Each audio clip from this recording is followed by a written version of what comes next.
என்னோட பேரு பாலா. எனக்கு இப்போ வயசு 23 ஆகிறது.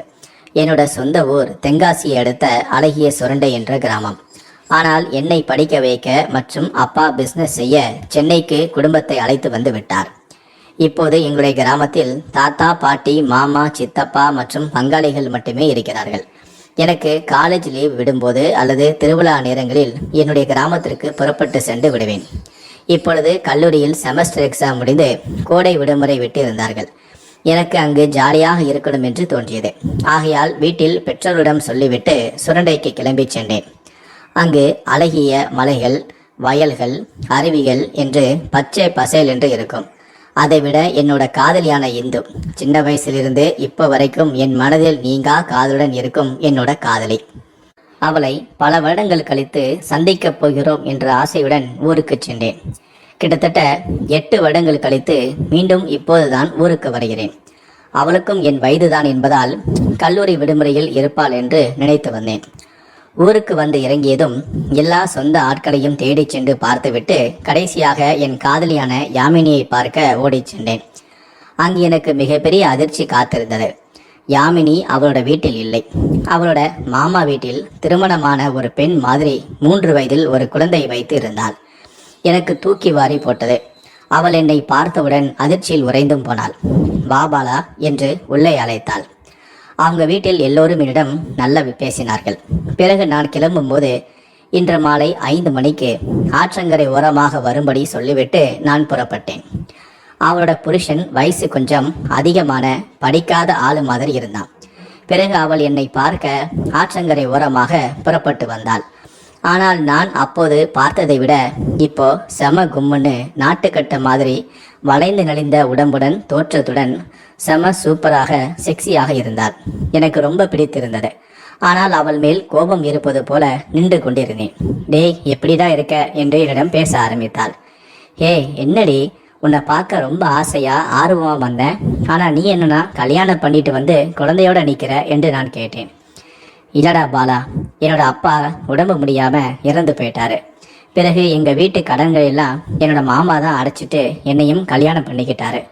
நானும் வேறு வழி தெரியாமல் இந்த கல்யாணத்துக்கு சம்மதித்தேன். கல்யாணத்துக்கு ஓகே சொல்லிட்டேன்னு சொன்னான். அவனோட மனநிலைமை எனக்கு புரிந்தது. மேலும் நான் கல்யாணம் செய்து கொண்டு ஒரு குழந்தையை பெற்றேனே தவிர வேறு எந்த ஒரு சுகத்தையும் நான் அனுபவிக்கலடா என்று ரொம்ப வருத்தமாக சொன்னாள்.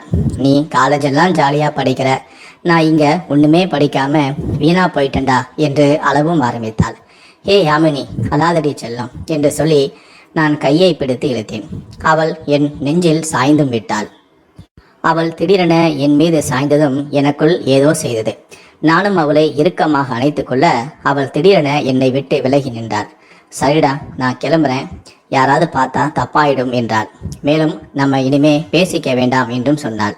ஏ, உன் நம்பர் குடிடி என்று நான் கேட்டேன். வேணாண்டா, என் புருஷன் ஒரு குடிகாரன், அவனுக்கு தெரிஞ்சா பிரச்சனை ஆகிடும், என்னை தினம் தினம் அடித்து சாகடிச்சிடும், வேணாண்டா, நான் கிளம்புறேன் அப்படின்னு சொல்லிட்டு அவள் நம்பரை கொடுக்காம கடைசி வரைக்கும் என்னிடம் ஃபோன் நம்பரை கொடுக்காம அங்கிருந்து சென்று விட்டாள். ஆனால் எனக்கு அவளை எப்படியாவது உஷார் செய்து நான் திரும்ப ஊருக்கு செல்வதற்குள் அவளை அனுபவித்து விட வேண்டும் என்ற எண்ணம் மட்டுமே என் மனதில் ஓடிக்கொண்டே இருந்தது. மறுநாள் எங்கள் தென்னந்தோப்புக்கு நடுவில் இருக்கும் சொகுசு வீட்டுக்கு சென்றேன். அங்கு வீட்டு ஆட்களை எல்லாம் வச்சு கிளீன் செய்து கொண்டு இருந்தோம். அப்போது மேற்கொண்டு ஆளுங்க தேவைப்பட்டது. அங்கே வேலை செஞ்சுக்கிட்டு இருந்த அக்கா ஒருத்தி யாமினிக்கு கால் செய்தாள். ஏய், இங்கே வேலை நடக்குதுடி, கூலி கிடைக்கும், சீக்கிரமா வா என்றும் அழைத்தாள்.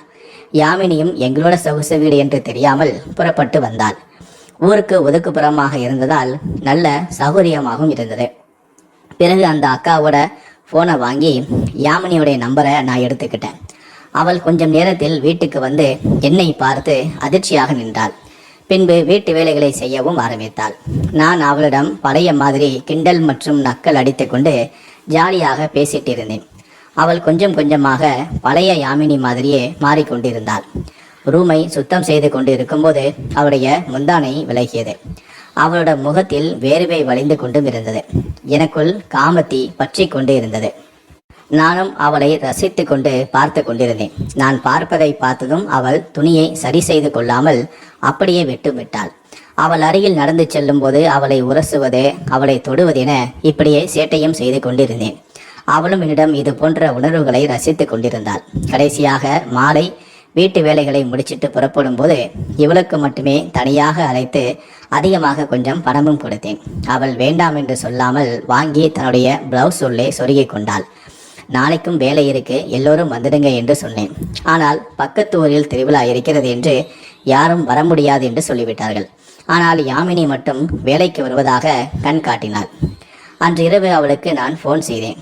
அவள் யாராக இருக்கும், புதிய நம்பராக இருக்கிறது என அட்டன் பண்ணி பேசினாள். என்னுடைய குரலை கேட்டதும் அவள் அதிர்ச்சியானாள். உனக்கு எப்படி என்னுடைய நம்பர் கிடைத்தது என்னும் கேட்டாள். இதெல்லாம் ஒரு பெரிய விஷயமா, நம்பர்லாம் எப்படியா வாங்கிட்டேன் என்று சொன்னேன். அவள் எப்படி கிடைத்ததென திரும்ப திரும்ப கேட்டாள். நானும் சொல்ல மறுத்துவிட்டேன். பிறகு கொஞ்சம் ஜாலியாக பேசி என்னுடைய வழிக்கு அவரை வளவழைத்து விட்டேன். அவருடைய கணவனும் குடிகாரன் என்பதால் அவன் நைட்டு வீட்டுக்கு வரும்போது நல்ல குடித்து விட்டு வந்து அப்படியே தூங்கி விட்டான்.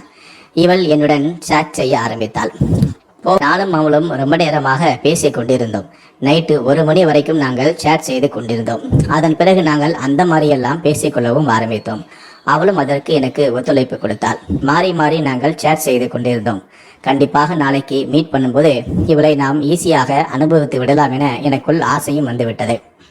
அவளுக்கும் ஆசை வந்தது போல. அதனால் அவள் அதற்கு ஏற்றாறு போல அழகான சேலையை கட்டி கொண்டு தலை முழுக்க மல்லிகை பூவும் வைத்து கொண்டு அன்று வேலைக்கு வந்தாள்.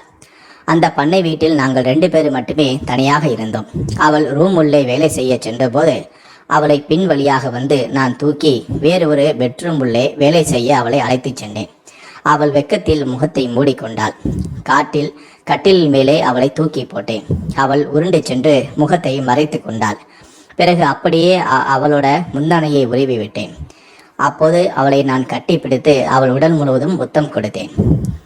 அவளுடைய கணவனும் குடிகாரன் என்பதால் அவளை தொட்டு பல நாட்கள் ஆகிறது போல.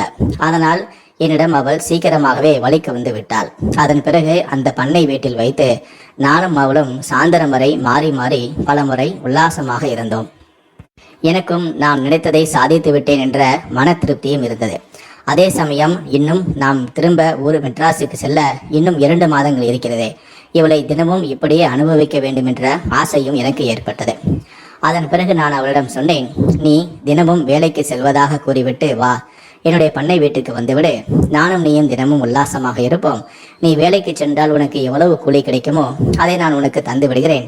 நீயும் வீட்டுக்கு சென்று கூலியை கொடுத்து விடு. யாருக்கும் எந்த விதமான சந்தேகம் வராது எனவும் கூறினேன்.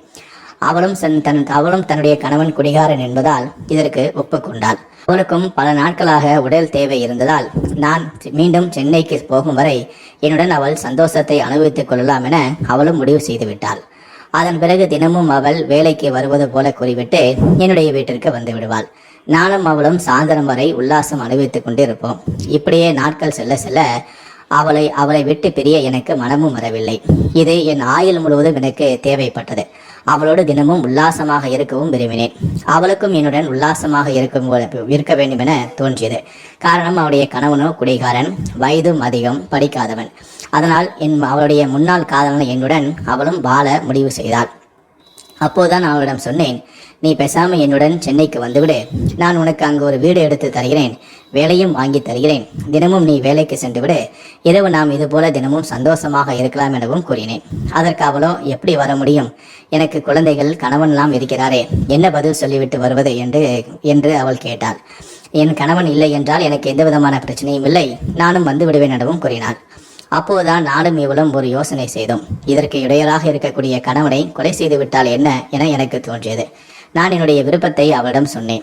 அவளுக்கு என் மீது இருந்த மோகத்தின் காரணமாகவும் அவளுடைய கணவனை அவளுக்கு பிடிக்காத காரணத்தாலும் இதை அவள் உடனடியாக சம்மதம் தெரிவித்தாள். ஆனால் அவரை எப்படி கொலை செய்வது, நாம் மாட்டிக்கொள்ளக்கூடாது என்று அவளும் கேட்டாள். நான் அந்த விஷயத்தை நான் பார்த்துக் கொள்கிறேன், அவரை யாருக்கும் சந்தேகம் வராதபடி நான் அவரை தீர்த்து விடுகிறேன் என கூறினேன். அவளும் அதற்கு சம்மதம் தெரிவித்தாள். அதன் பிறகு எப்படி யாமினியுடைய கணவனை கொலை செய்ய என நான் யோசனை செய்தேன்.